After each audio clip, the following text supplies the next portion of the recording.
Good morning, everyone, and welcome to today's webinar focusing on nutrient management.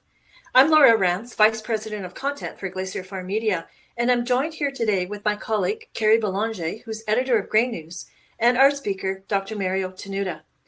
For those of you who would like to collect the CEU credit assigned to today's webinar, please take a look at the right side of your screen near the chat. There's a button there that says Offer. Click this arrow and the digital QR code will appear for you to scan with your phone. If you're having trouble scanning it digitally, next to Offer, there is a tab labeled File, where you can download and print the PDF, and you can scan the code from the printed sheet. These instructions are also posted in the chat box, and you can email our technical support person today, Emma Greaves, if you're having any trouble accessing the code. Now, Mario Tenuta is no stranger to any of us who follow soil research in Western Canada.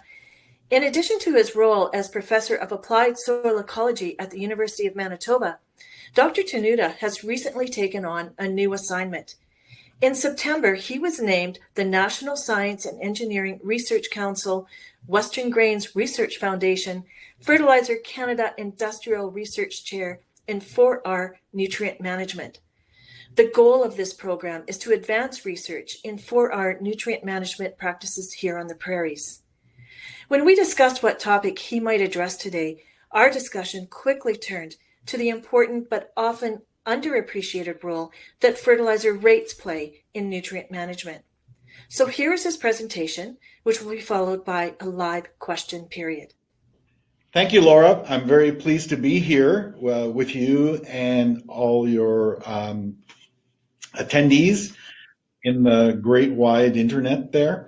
I'm pleased to be with you for the inaugural webinar. This is great. Let's begin. The forgotten R in 4R nutrient management. What do I mean by that? Well, we're gonna look at the rate component of the 4Rs in light of the other Rs. So it's something, particularly as researchers, we are not paying as much attention to as we should be. So I'd like to illustrate some of these things and points and see if we can get some stimulating discussion occurring after the webinar.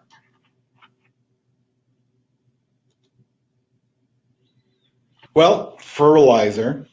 You all know that fertilizer is an important cost. It's the largest operating cost for farmers on the prairies. Here's examples: canola and corn for Manitoba. And the 32%, 28% of the annual operating costs are related with fertilizer, and the majority of that is with nitrogen fertilizer. So the 4Rs and using fertilizer, and particularly nitrogen, is extremely important to the bottom line. It's a big component of what we do in terms of farming, and it can change our profitability, and the decisions we make can have important consequences for our operations.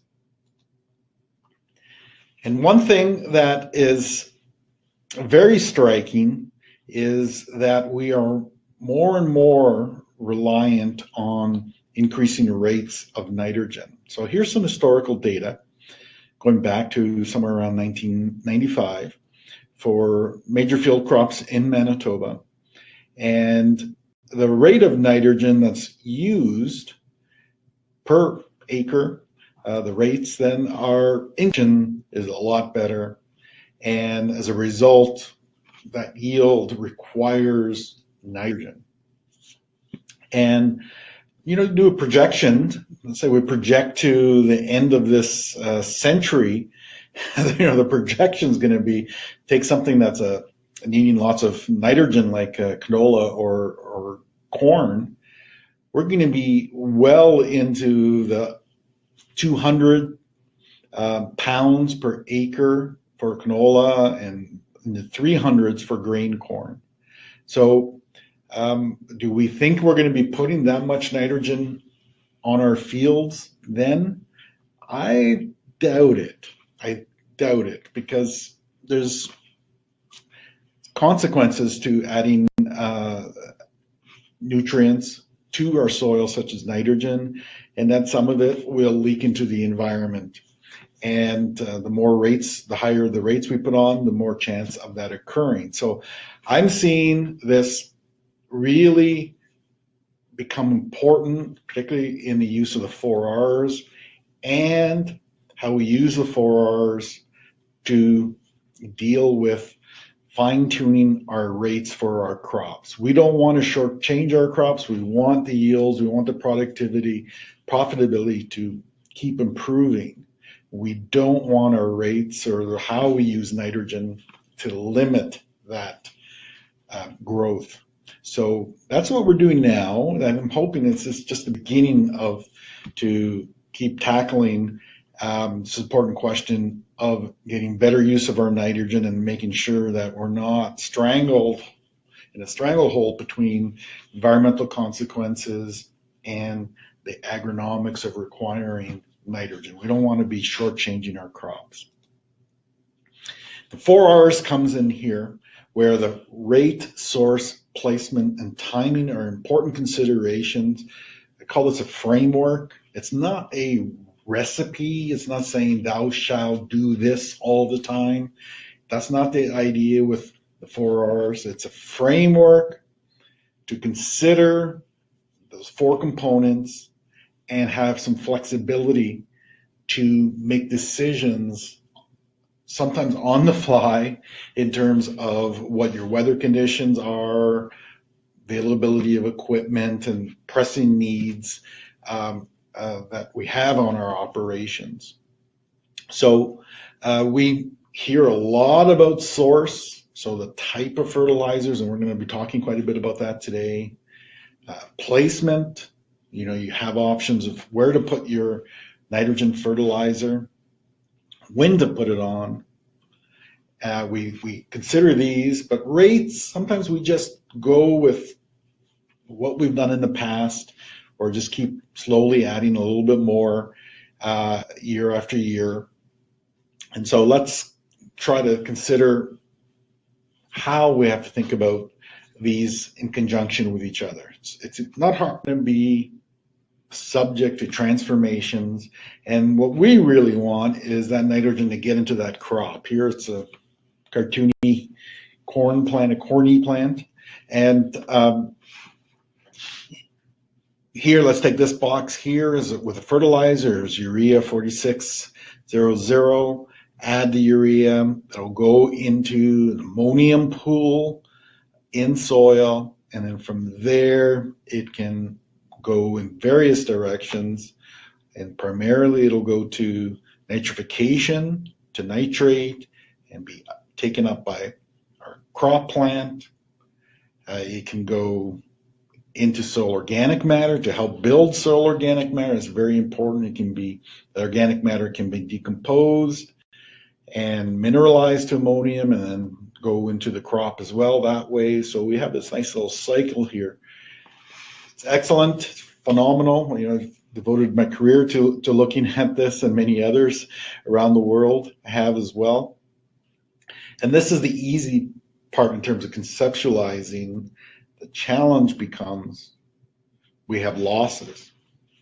And this is the problem, because we would love it if that fertilizer just went straight into that plant, right? But unfortunately, not a perfect world. So what we have these, I've put here 4 major losses. We have ammonia NH3 loss that can be whenever the nitrogen, particularly the urea nitrogen or urea form of nitrogen, is at the surface of soil and the surface of our plants.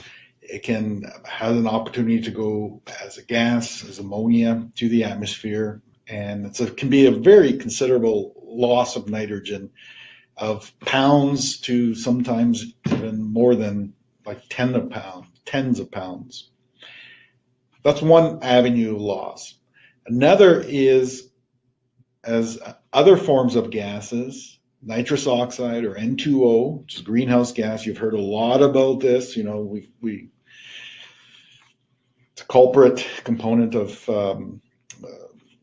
warming of the atmosphere.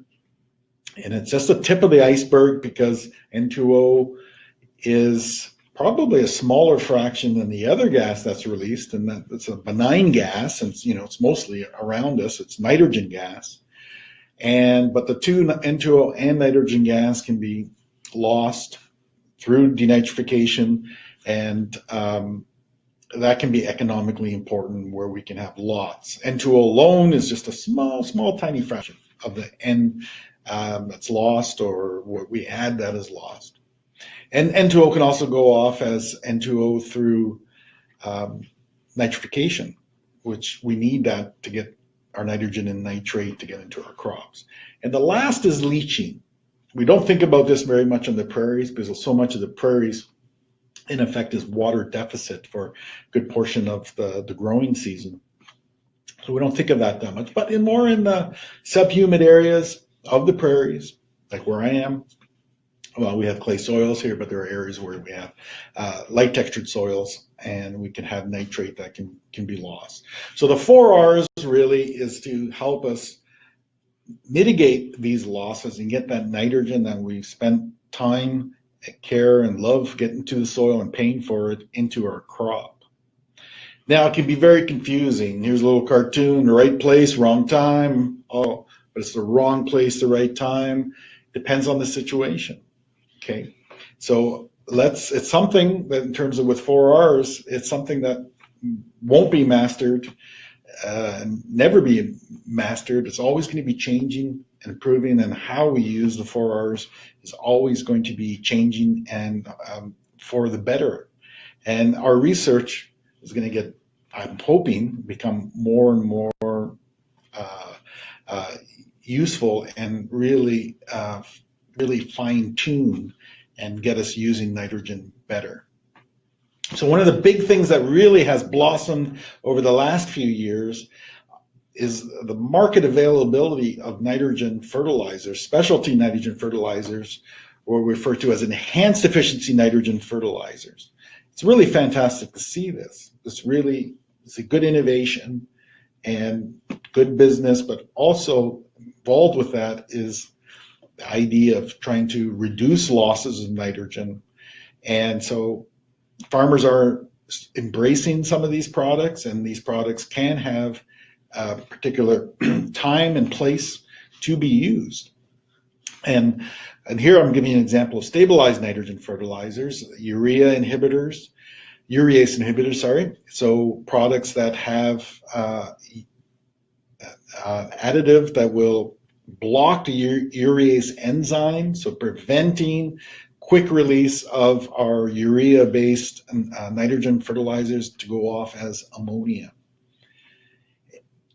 Then there's nitrification inhibitors, and these products, again, are blocking the enzymes responsible for nitrifying fertilizer, converting that ammonium to nitrate, slowing that down. Doesn't block it forever. We don't want to block it forever because we need that nitrate to get into our crops. But it kind of just delays it.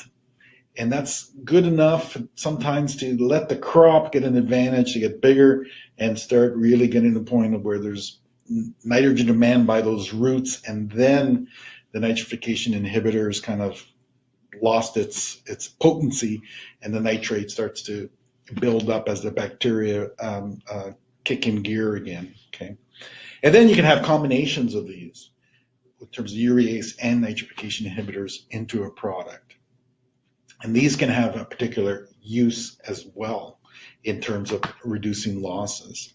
So great, those are the stabilized products, and then there is the controlled release, which in this case polymer coated urea, where it doesn't work by blocking enzymes. However, it's more of a physical block where the plastic coat around the urea granule impedes the movement, the diffusion of that urea out into the soil.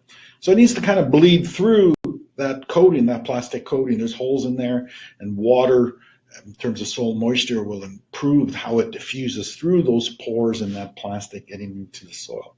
Again, it delays that quick release of the urea and gives the plant a chance to get started getting a root system to start needing nitrogen, and the idea then is that nitrogen is moving through that coating at that time.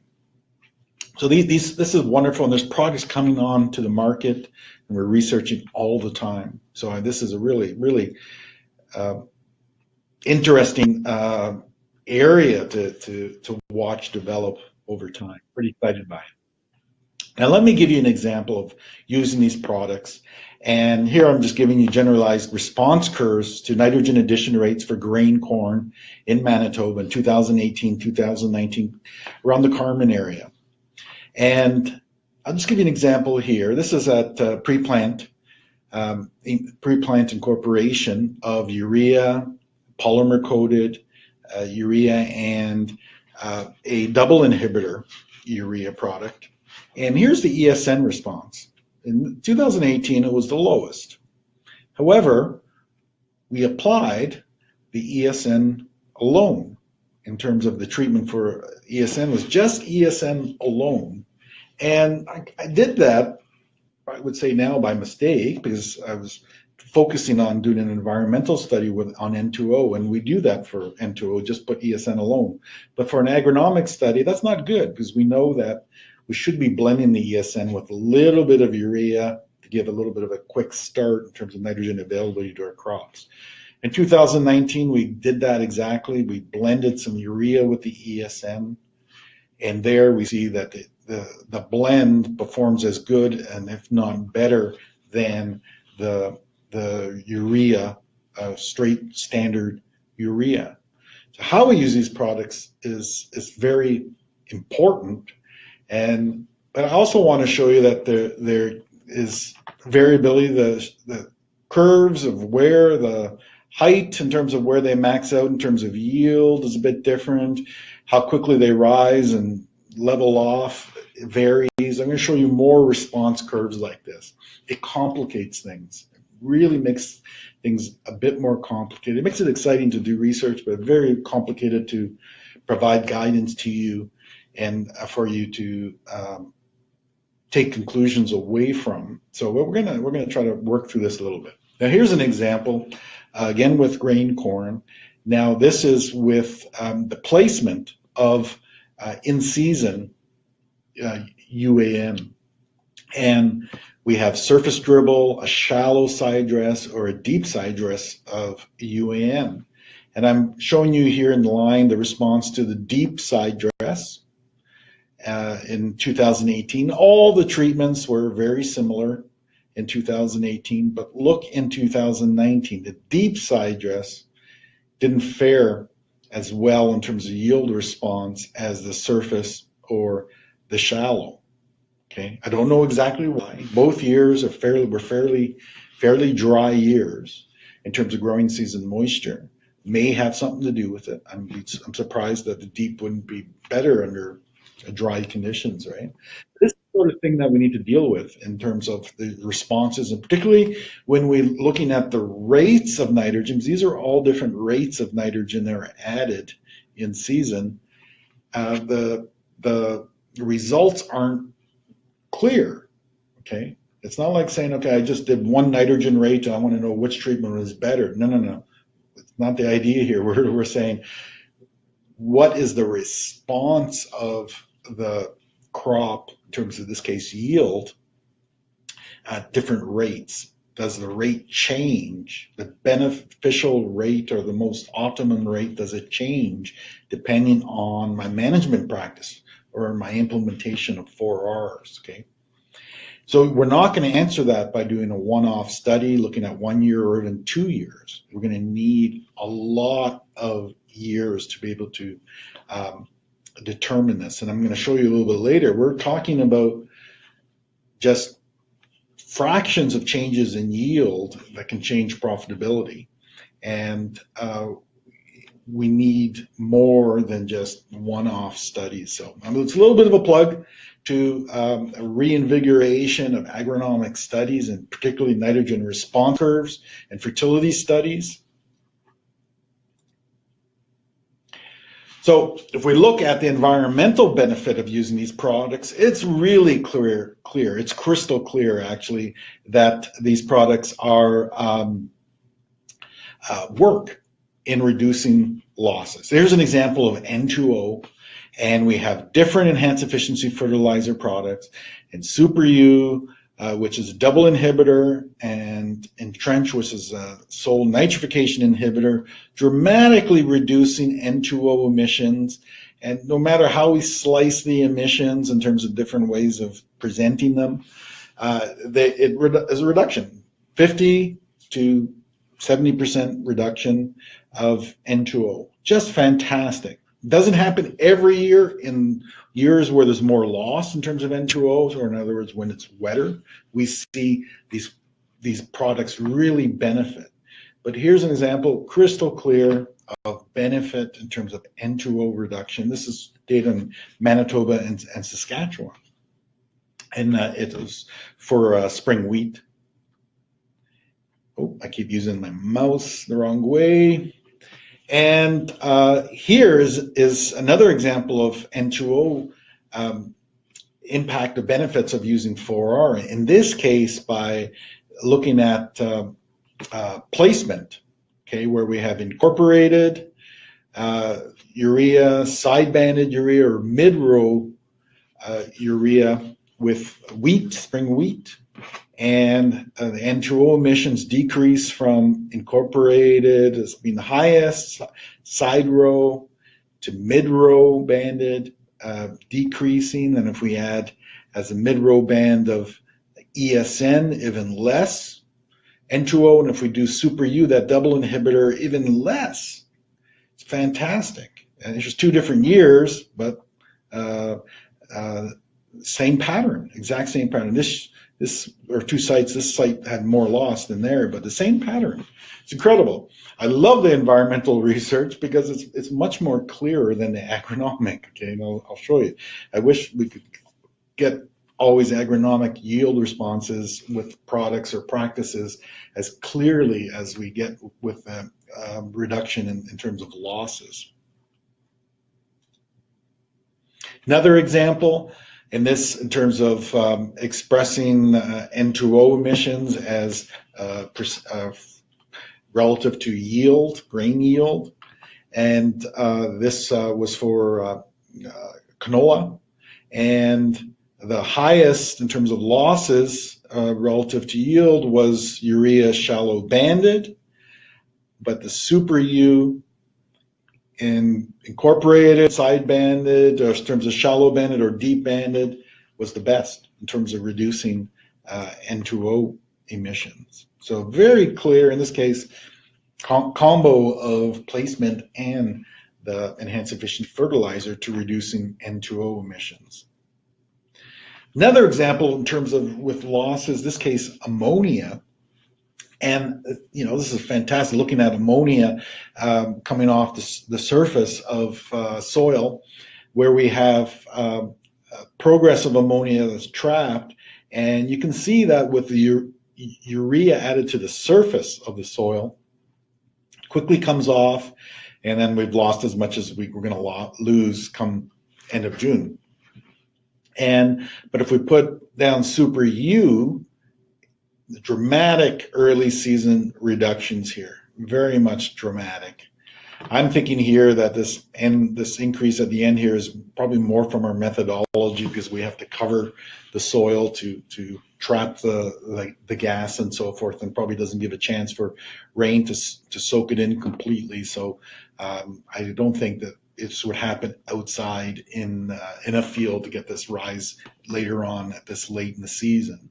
So but you can really see this early season benefit to Super U. It's very clear. But if we shallow banded or deep banded the urea, we almost get rid of the ammonia losses, particularly with deep banding. So what I mean by that, 3 inches, that's deep. We cut out the ammonia loss. Okay. Now this is in the Red River Valley. It's on a black chernozem on a black soil. So Going 3 is fantastic. The ammonia is not going to get to the surface, especially if we have good closure of our band slots.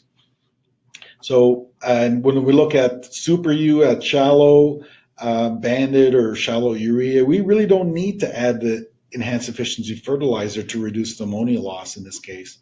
The banding does it for us, okay? But if it's at the surface, then those products are really, really helpful. This is an example now of UAN going on to corn, and similar idea, UAN trop dress, dribbled basically, but if we put the UAN as a deep side dress, it goes down in terms of the ammonia loss. Just physically getting that nitrogen into the soil away from the surface, okay, that placement is just so important. So ammonia, nitrous oxide, very easy to study, very easy to give conclusions in terms of 4Rs and practices. No problem. And what I'm showing you here is not Nobel Prize winning material here. You know, colleagues across Canada and elsewhere can show similar results, a little bit different because of our environments or where soils and so forth that we're working in, but nevertheless, we can make some clear conclusions of the benefit of the 4Rs, and particularly as well with practices. Just to illustrate, taking from the literature, looking at urea and incorporation depth in soil, if we can get urea to around 4 inches deep into a soil, we'll have 0 loss of ammonia. Okay, I'm kind of taking a study from Philip Rochette that did a study of I looked at many studies together, and I've kind of just written here what the inches would be in terms of the depth. At 1 inch, about 50% reduction compared to surface application and leaving it there, but at 4 inches, nothing. So really want to get to around 3 inches to really cut out that ammonia loss. And so when we're using our 4Rs, the ammonia one can be easy to reduce. Get subsurface, go underground, if you want to call it, okay? And now let's go to yield, where it gets a little sloppy, okay? Now what we've done in this study, this is canola in Manitoba, not far from Winnipeg, west of Winnipeg, and we looked at canola yield with placement of nitrogen, of urea, left on the surface, shallow banded, deep banded, but I wanted to cut the rate of nitrogen a bit, actually by 30%. Why? Because I was saying to myself, well, I want to see an effect of the treatments. If, you know, our fertilizer recommendations are designed so that they are not the minimum amount of nitrogen that we should be adding to get decent yields and profitability. There's some insurance in there, some insurance rates of nitrogen. And so we want to be on the response end of where we're adding more nitrogen, we get more yield, where then the 4R practices can shine. If we're on that response end of, or the climb, if you call it, in terms of our rate of nitrogen, if there's a benefit to 4R practices, we should see it there. If we're already at high rates of nitrogen to sustain the productivity, we may not see an effect of the 4R practices. So that's what this is showing. 70% of recommended nitrogen. The deep banded and the shallow banded had better yield than left at the surface. This is from the spring application.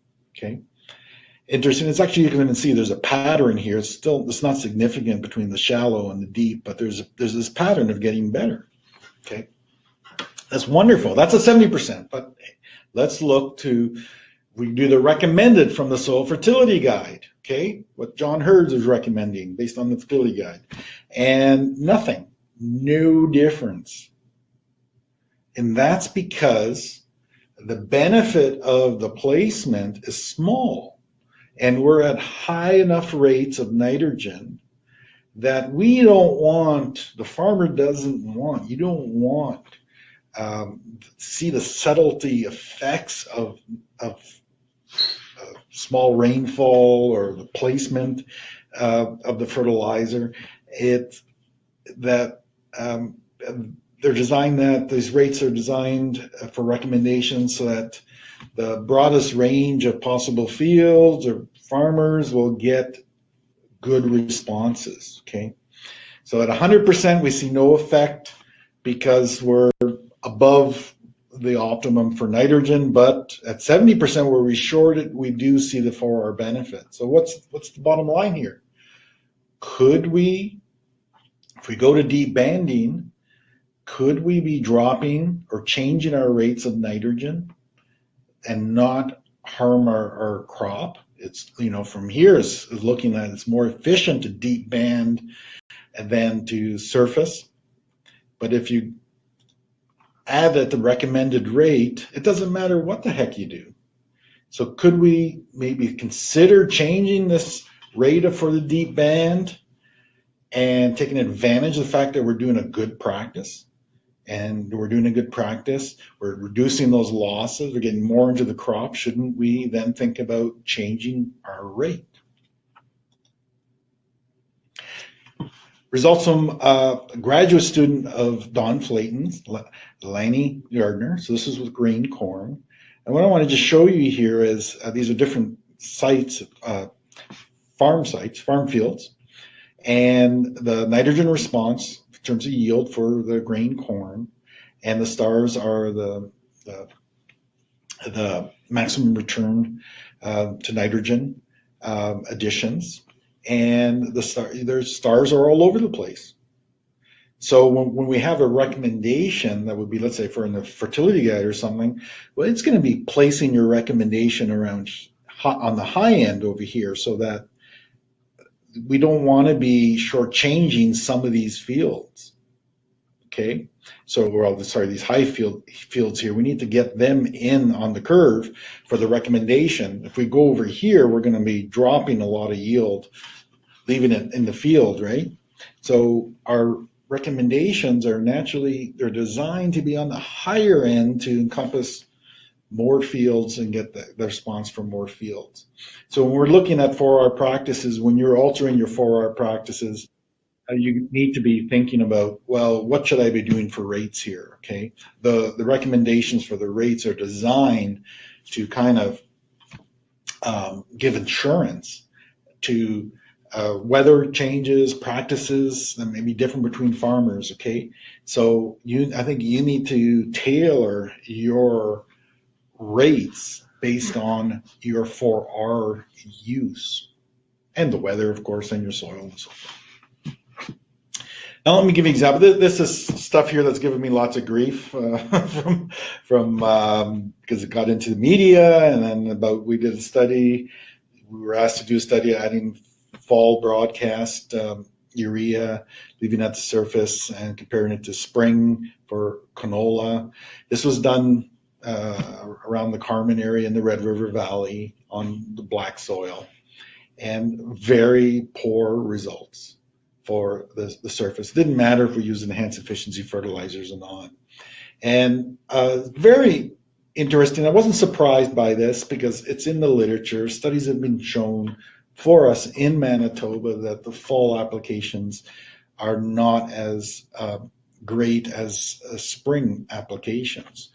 And I think it may have something, and this is the reason why I'm showing this in particular, is to clarify, because I think this is I wouldn't say unique, but it's a situation that is occurring because of our greater snowfall, potentially our really hard onset of winter and freezing of our soils in Manitoba, and just propensity to lose that fall nitrogen because of the more moisture that we may have, this higher snowfall as well.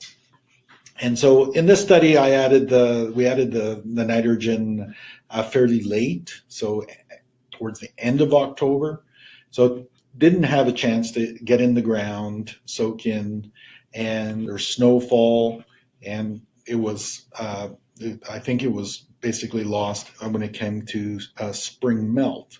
Is that going to be the situation right across the prairies? Probably not, particularly where it's drier, where there's less snow, and in particular, or there's an opportunity that we may have some freeze-thaw events in the fall to let the nitrogen get into the ground, okay? So I just wanted to illustrate this because I've been getting lots of flack because people are interpreting these results as right across the prairies, and I'm saying, hey, results don't lie, but I think we have to think about where they're applicable to, okay? And so definitely for sure there's in the literature saying fall applications as a broadcast isn't that bad for really more semi-arid type conditions. This is, again, this is a different study, but fall versus spring additions. Now, we didn't see a difference in yield in this study. This was with wheat. I'd read spring, but we saw a difference in protein level. Okay, again, this is fine tuning here. Not enough of an impact of the fall application and the broadcast to shortchange a crop for nitrogen for yield, but it did change the availability of the nitrogen, and particularly to produce protein. Okay, so very interesting. So keep that in mind as well. It's not just about the yield. In this case, it's about the protein. We'll see that change in availability, difference in nitrogen efficiency availability with some of these 4Rs based on the quality of our grain products. So, to sum up in terms of long-standing recommendation in Manitoba, in terms of with fall additions being not as efficient in terms of nitrogen as for spring application and incorporation, where the broadcasted left at the surf, broadcast incorporated is about 80% or 20% less efficient than spring application incorporated.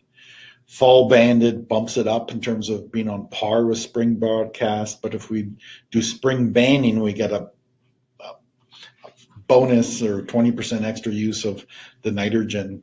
So now farmers have acknowledged this in terms of changing their rates for fall versus spring applications and so forth like that.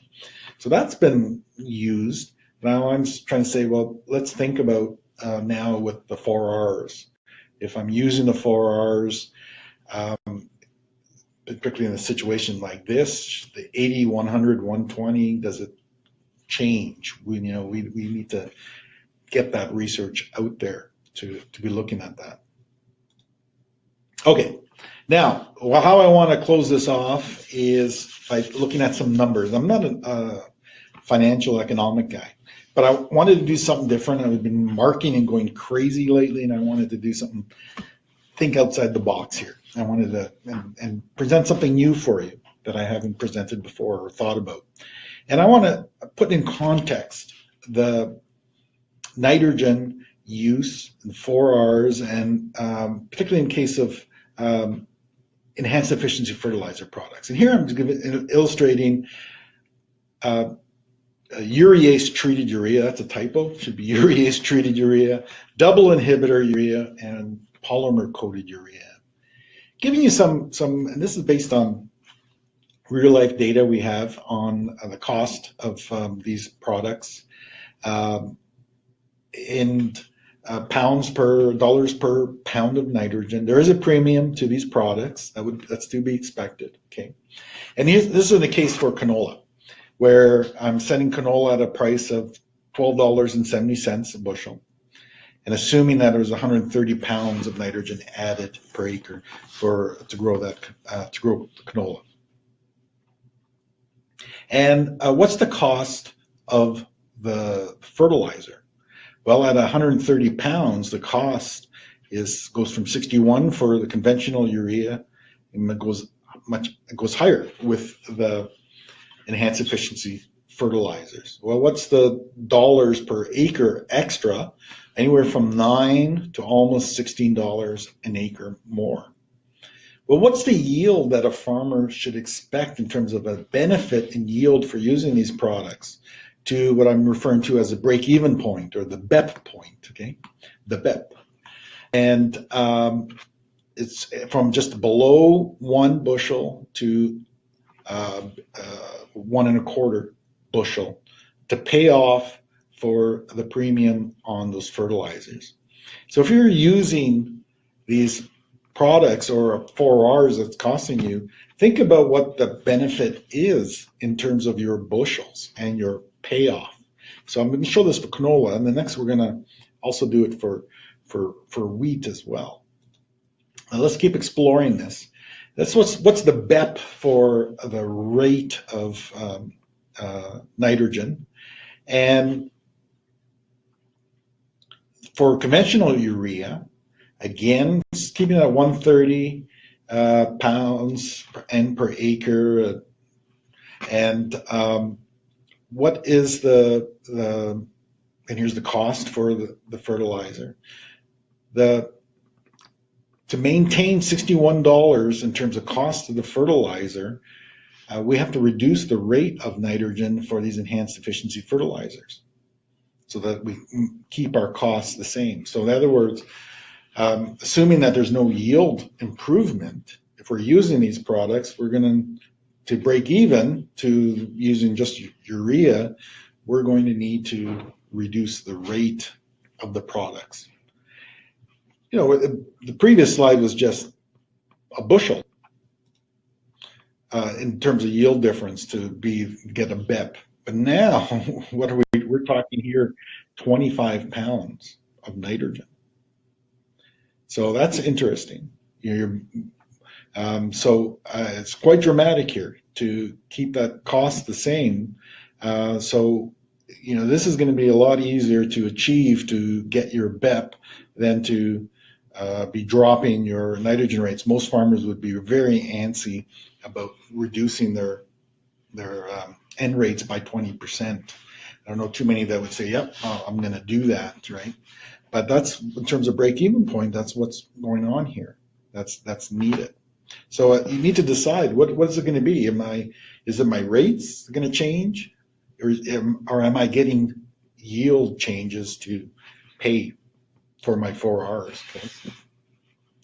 Now let's look at the nitrogen that crop would have taken up in terms of the BEP point in terms of yield response. We needed, almost 1 bushel to pay for the urease inhibitor versus 1.25 to pay for the polymer coated.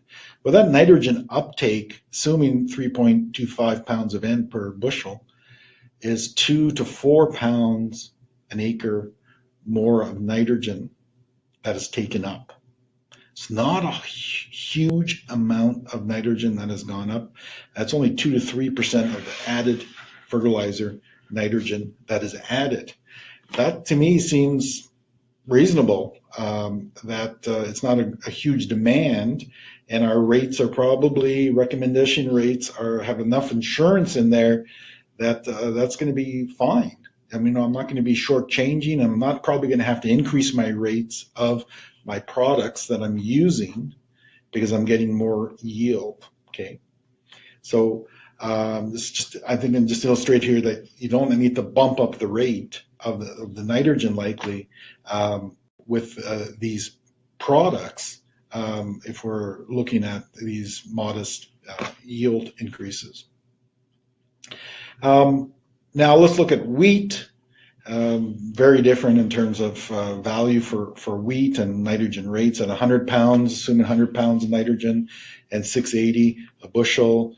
We're looking at a BEP of 1 to 1.76, depending on the enhanced efficiency fertilizer.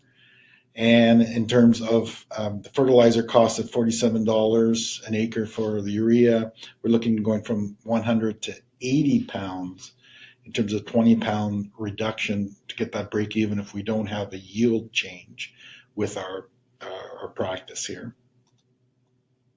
And the nitrogen uptake improvement on the BEP in terms of for The yield increased to break evens, 2 to 3.5% of our added fertilizer. Again, it's not huge, so I'm not concerned about us probably shortchanging and leaving yield on the table using our recommended rates.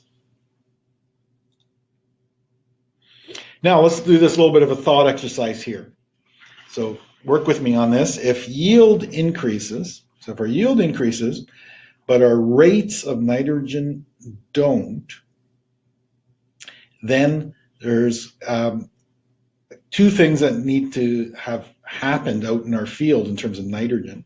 Our loss of nitrogen by volatilization, leaching, or denitrification either needs to be lower, or the residual nitrogen, so this is the nitrates that's left in the soil after harvest, needs to be lower, okay? We've taken more nitrogen out of the field because our yield has increased, right?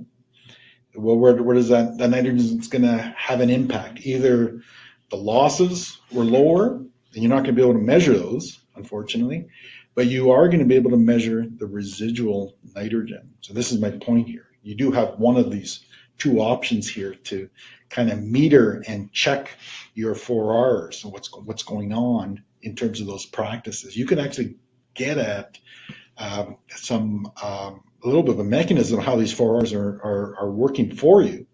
And you can also do it as a little check to see about your rates too. Let's continue this thought process. If rates decrease, so if our nitrogen rates go down, but yield doesn't change, we haven't changed our yield in terms of by dropping our nitrogen rates, then same thing, either nitrogen loss, fertilization, leaching, or denitrification has dropped because of our 4R practice. Harvest and gauge, if it's dropped, it should have dropped unless what you've done is just lower the losses by volatilization, leaching, or denitrification.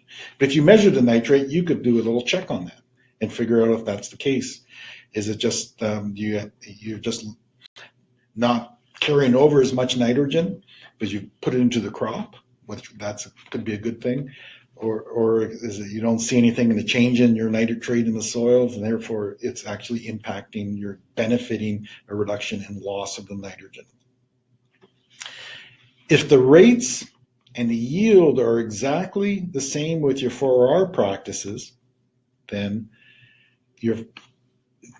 there's switches up a little bit. The nitrogen loss, volatilization, by volatilization, leaching, or denitrification, okay, could be higher, or the residual nitrogen or nitrates after harvest could be higher. So likely if we're using 4Rs, we're reducing the losses. That's the whole idea of them, right?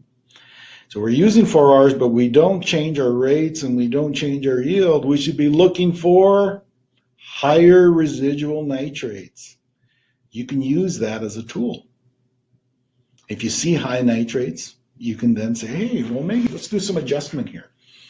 Maybe I could have changed my rates, okay? So look at that. See if it responds. See if your fields are responding to that 4R, okay? It'll give you some guidance. Let me just illustrate this. So this is data from a master's student, Cody, with me, and it's with corn, grain corn. It's 2019 around Haywood, Manitoba, just northwest of Carmen. And here's the urea at recommended rates, and there's the yield, whatever, around 130 or so bushel. Here's ESN, polymer coated, bit higher, and then the urea. And here's the super U, a bit lower. You know, this is just 1 year. I think we got so much variability. The next year is probably different. But basically, though, we're not seeing a massive yield difference here. Okay, but let's look at the nitrate post-harvest after we harvested this green corn. Here's the urea. It's 3 different depths: 0 to 6, 6 to 24, and 24 to 48. With the urea, so highlighted in the purple on the left. ESN in the middle. And what do you see? Well, look at the nitrates. They go up. They go up a bit with the orange and the green, so the two more right bars. But those over quite a big depth, actually. So that's going to have a big impact, actually, on the pounds of nitrogen left over in the profile in the rooting zone next year. And then we look at the Super U, it looks like it can be even more at over that 6 to 48 inch depth. So no change in yield, but we're seeing an increase in residual nitrate. So our little thought process that we just did a slide before, here it is in practice here, okay? So I'm probably thinking that our rates that we chose here for this green corn were probably a bit high, and we could have been cutting back because we used ESN, we used Super U. We didn't get better yields because of that, but we get more nitrogen in the end left over, which means we could have probably reduced our nitrogen rates and not affected the crop yield and get those residual nitrates lower, as low as the urea. So it's pretty cool. So I want to be using this and thinking about this more and more. So that's all I have for you. Now, there's lots of people to thank. I wish I could thank all the people involved, my graduate students and funders for all our various projects, and particularly thanks, Laura, for the invitation to be here with you today and share some ideas. So thank you very much.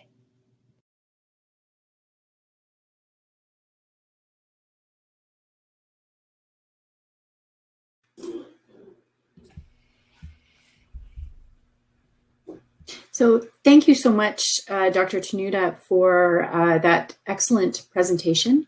I just wanted to remind everybody that we will be sending out a link tomorrow where you will be able to watch the webinar again at your convenience in case any of you had some difficulties with either the audio or video portion of the webinar. And I think we're going to roll right into the Q&A session. Laura, are you good with that? I am. Thank you. Excellent. And Dr. Tenuta, I saw that you had answered some of the questions in the chat, but we're just going to go through those questions as well, just in case people weren't watching the chat. So I'm just going to start first at lower down on the question list. Are these stabilized nitrogen fertilizers and control released fertilizers being used commonly in Manitoba or elsewhere in Canada? More so every year. So more so every year. I don't have really good handle on, the tonnage that's moved and things like that. I don't think it's quite reported that way for us to look at the statistics. However, I can just see that the supply houses have products. They have it spring, they have it fall, and that's where I get product. And so the areas, the bins keep getting bigger with the bulk material. So I think for sure they're becoming more popular now. Where and in what areas and crops are they more so used? It depends. I think where there's potential for greater losses of either through volatilization or concern about leaching or losing to denitrification in early summer, then they're probably used more. And so that would probably take us to more subhumid zones, the black soil zones probably. And then under light textured soils, particularly some with potato as well in Alberta and Manitoba, particularly for the pre-plant portion of the nitrogen that goes down. So, and then for in-season application, the products, particularly for preventing volatilization of ammonia. So with corn, for example. So definitely the products have they slot into certain application timings and placements, and with certain crops and the soils in terms of losses. So they give a lot of flexibility. So I think as farmers use them, get used to them more, I really do see these products as being the way of the future. I see more innovation happening in terms of with products. There's new inhibitors coming online to be marketed, and so I'm seeing they're going to be used more and more. Oh, thank you. And in part of your presentation, you were talking about ESN to urea, and someone had asked the ratio. And could you just repeat your response to that? Right. Yes. So we're in the Red River Valley, so we're dealing with black soils or shrink swell soils, verdict soils as well, and they can be a little bit cool in the springtime, and there could be issues with if we had 100% ESN in the soil that we add, there might not be enough early release for the crop to get the crop growing. So the recommendation is to do a blend. So we did move to the blend of we use the 70% ESN to 30% urea blend. Okay. Excellent. And so, that's probably fairly typical for our area.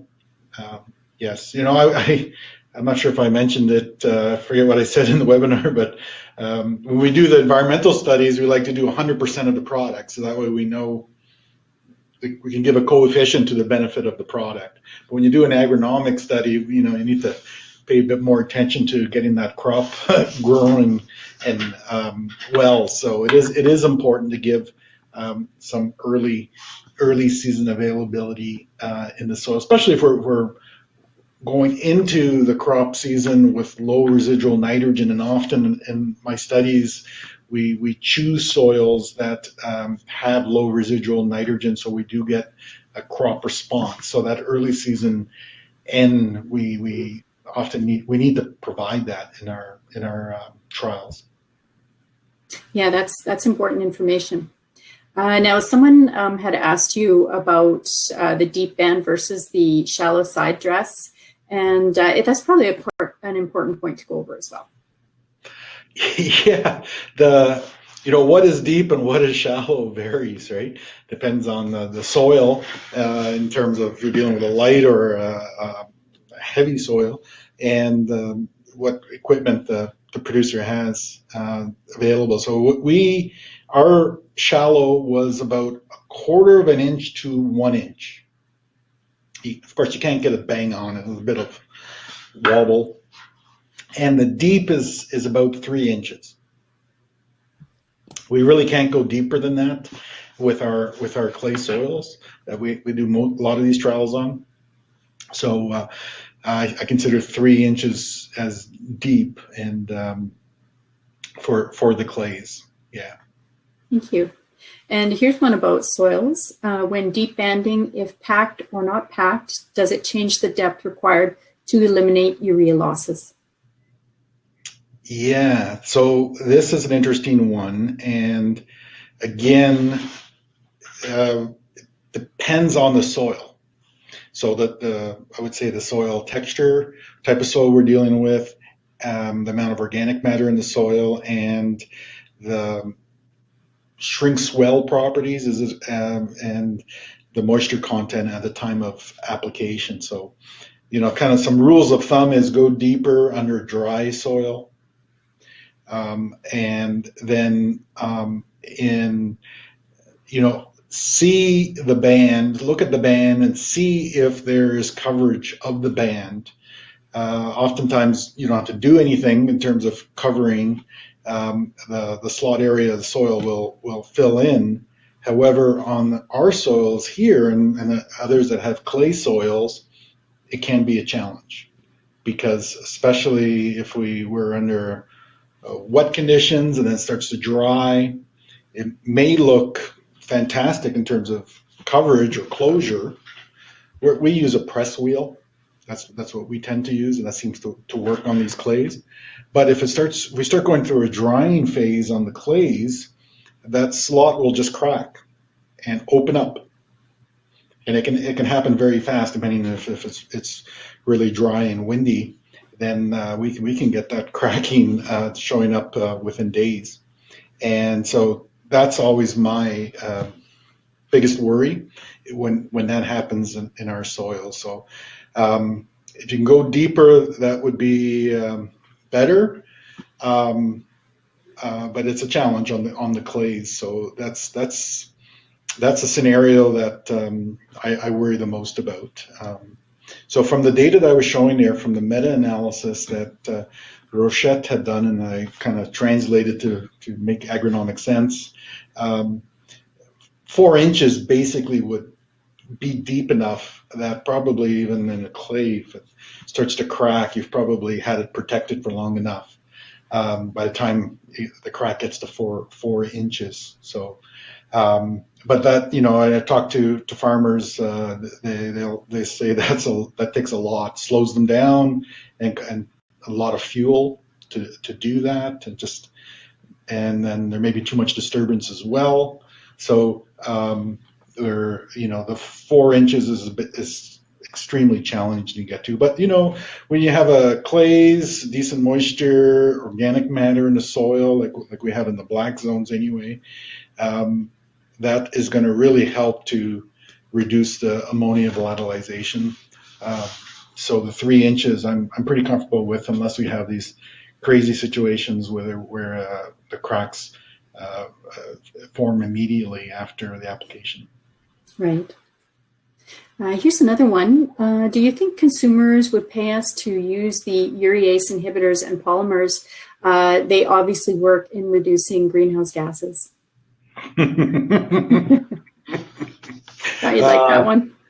Well, I like it because why am I laughing? I don't know. Maybe I'm going marking too much. I think everybody's going crazy about taxes. That's why I was laughing, right? In terms of, you put a tax on your food so that people will use better practices or practices to reduce environmental losses of nitrogen. The pain, I don't see a consumer shelling out of their pocket specifically for that reduction. However, I do see it happening. And I'll give you an example. There seems to be a resurgence in a carbon market or carbon open market. So this was something that folks have been talking about for quite a while, and it kind of 10 years ago seemed to be, there was a bit of momentum on this, and there was a market opened up in Chicago, and then even the Winnipeg Exchange tried to be the Canadian carbon market, and then because there was no mechanism, there was no mandated reductions for industry, so there was no reason to have a market because nobody wanted to play in the market. There was no reason to go to the market to put credits on or buy credits. However, now, it was just interesting, the oil and gas industry seems to be requesting that we do put in place a national carbon market, because CEOs are now saying our oil and gas company is very much dependent. The sustainability, or having a company in a number of years from now, is completely dependent on us reducing our greenhouse gas emissions. Which sounds very odd, but that's what they're saying. I guess they've seen the reality, what's happening, and so they seem to be the one that are asking for a market so that they can go onto the market. So if that happens, then I do see, yes, somebody's going to pay. Somebody's going to pay, and eventually consumers always pay one way or another. So that's why I was laughing, because, and I shouldn't be laughing because we're paying more money, but I see it happening. This becomes part of the business of reducing that environmental footprint. and having us in a closed loop and more sustainable. So I do see it happening. And the big question becomes how much. I've done calculations where I've taken the carbon price and what some people call the carbon tax value. So, it started off at $10 a ton. Turn the dollars to key facets of the economy to reward them, rather than the money goes into the general coffers. Unfair, in my opinion. No, that's a great answer. Thank you, Dr. Tenuta. Well, and thank you for answering all of our questions from our audience. Laura, I think I'm going to turn this over to you. I think you have a couple more messages. Hi there. I had a question actually, and I just wondered, you mentioned that it was much easier to track the benefits, the environmental benefits by way of reduced losses than it is to broad-based number of different types of field conditions, field soil types, so forth. And so I'll give you an example. Let's say we use but still, 2 out of 3 years is a lot more consistent than what we get on the agronomic in terms of getting a yield boost and seeing it. But what this does is give people an opportunity to play with that insurance margin that they're dealing with when they're trying to get the response and balance their nutrients with their costs and their yields. Right. Yes. The other aspect is that to make, like I was showing in the presentation with these products, to make them profitable or worthwhile, you don't need a huge change in yield, especially if you're dealing with something with like canola with a high price, market price. We're talking just a small fraction in yield increase, but when the environmental side, we see reductions in losses of 10, 20, 30, sometimes 50% in loss reductions. So it's much more dramatic in terms of the benefit environmentally. For agronomic, we're looking at 3-5% yield increase is quite profitable and actually dramatic for the farmer. Okay. Well, I want to say once again, thank you, Dr. Tenuta, for sharing your thoughts with us today. For those of you who are trying to collect the CEU credit, if you have had some difficulty either scanning the QR code digitally, or you still have the option of printing out the PDF, it's posted available on the chat in the file section. If you're still having trouble, please reach out to Emma Greaves. The email again is posted there for you on the side rail. And this webinar, anyone who signed up to attend this webinar will receive an email link. You can watch it again, and it will eventually, within a few days, be posted to the Grainews website, so you can access it there as well. So I want to again thank you to all of you who joined us today. We hope that you'll join us again in the not too distant future. Goodbye.